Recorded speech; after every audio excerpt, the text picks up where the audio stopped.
Hi everyone, Charis here. This is part 2 of the Sexuality and Power and Sacred Second Chakra Excavation video series. Yesterday I posted part 1 and I noticed that it was very controversial. More than I expected, but I also can't say that I'm surprised because it's a very controversial subject. So it is not a huge surprise that people would feel triggered for different reasons by it. And I get that. That's fine, whatever. And my thing is, these are all what I find to be true in my opinions. And there's someone buzzing around me right now, which is perfect alignment with this whole issue, because what I find is when I get negative comments or really angry reactions to what I'm saying, which is all a love-based message, I find it as a really valuable tool to see where in my energy system, like if I react or if I don't, if I have an emotional reaction or if I don't, if I feel the need to clarify and, explain myself and make things all better, or if I can just kind of go, well, it's fine, we can disagree. And I think that we can. But I would like to address a little bit of it. Part of it is the fact that I said I was mostly talking to women, and that's because I can identify more with women's plight. That doesn't at all mean that men's sexuality is not reemerging and is not sacred. The masculine second chakra and masculine sexuality is extremely beautiful and sacred and amazing. And so I don't at all mean to downplay that, and especially because there is a pattern in oppressed people then becoming the oppressors. And I think that that's something that as women and as sacred feminine energy holders, which is everyone, not just women, because everyone has masculine and feminine energies within them, we need to be careful of to not then downplay the masculine sexual forces as the feminine ones are rising back again. And so, that is definitely something that's up for a lot of people, and it's not surprising, like I said, that people would get triggered. But I just say the same thing that I always say, is that if my stuff doesn't inspire you, then go find something that does. It's okay if mine doesn't. That's fine. So anyway, I'd like to get back to it. Again, masculine energy runs differently than feminine energy does. I think it's related to how the women's center of gravity is lower. Men's bodies aren't really made as much to work the hips in that infinity symbol or that flat figure 8 symbol. It just doesn't really go that way. I do think that men have other really amazing ways to access their own sexual power. And I do think that men's sexuality has also been very messed up through these centuries of unbalance and of power stealing and things like that. And they have a long road to go too. You have to decide what is you and what is culture and what do you want to be and what part of yourself do you want to let control you for whatever you're trying to get through this incarnation.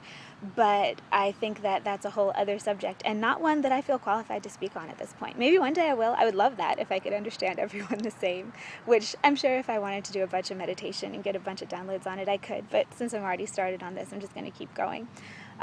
So the way that I understand the feminine energy to work, for those of you who are talking about it, and granted this is general, these are generalities, there are definitely exceptions.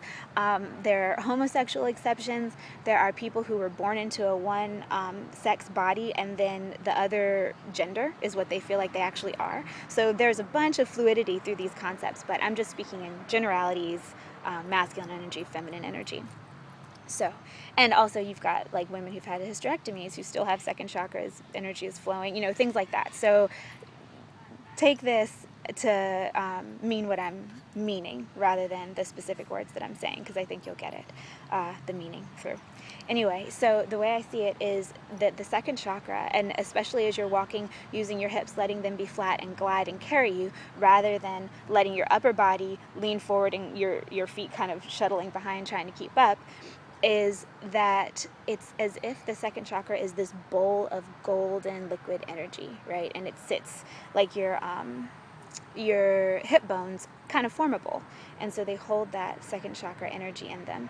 And as you move, the bowl moves and the energy spills out into the rest of your body, as if you were walking holding a glass of water filled to the brim, or rather maybe a mug or a bowl of water filled to the brim, and you were to slosh it back and forth and somewhere to pour out. And it's supposed to do that.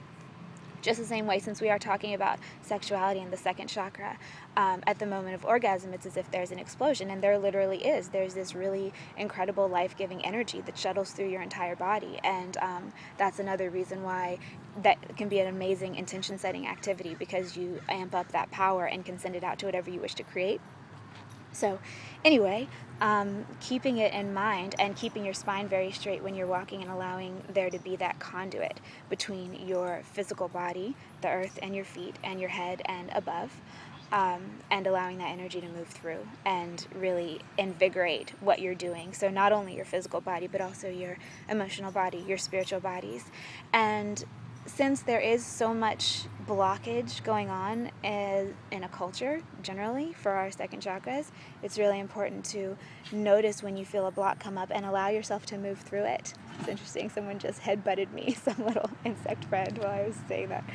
And I'm not immune, I'm not done with this. That's why it's coming in parts, because I'm working on it myself. And so I think it's a really valuable thing to be able to embrace where you are and say, well, yes, I'm seeing this block and I'm seeing it come up, but when one comes up, either in response to what someone says, or if you just feel one come up without any necessarily catalytic, events, then you can watch it and not act from it. Because if you act from it, then you're going to be acting from that crazy, manic, fighting energy, and it's just going to blow up, and you're going to continue on that path. And if you're someone who enjoys a good debate, then by all means go for it, if that's what you like, if that's your thing. But if you're not, if you're someone who desires peace, then if I were you, I would wait until you're feeling calm and centered before you take any action. So anyway, allow that second chakra energy to flow. That's what I have for you today. This is kind of a short one. In other news, let's see what's going on. The November Utah retreat is open for registration, and the Bliss Out retreat on Shasta in October is open for one more registrant. So we're almost full. I'm really curious about who this last person is going to be, because we're a little bit more than a month out, and so there's still a lot of time, but I'm going to close registration down, of course, as soon as that last person registers, because we'll be full. Anyway, have a great day. Go in peace. The new moon is this weekend, so it makes sense that a lot of blocks are coming up trying to be cleared, because the new moon is a time of renewal and of clearing anything that isn't for the best interest of all, because energy is pulling out. So it feels almost as poison being drawn from a wound sometimes, things coming up through you to be released, but they can be problematic while they're on their way out. Anyway, have a great day. I will talk to you again very soon.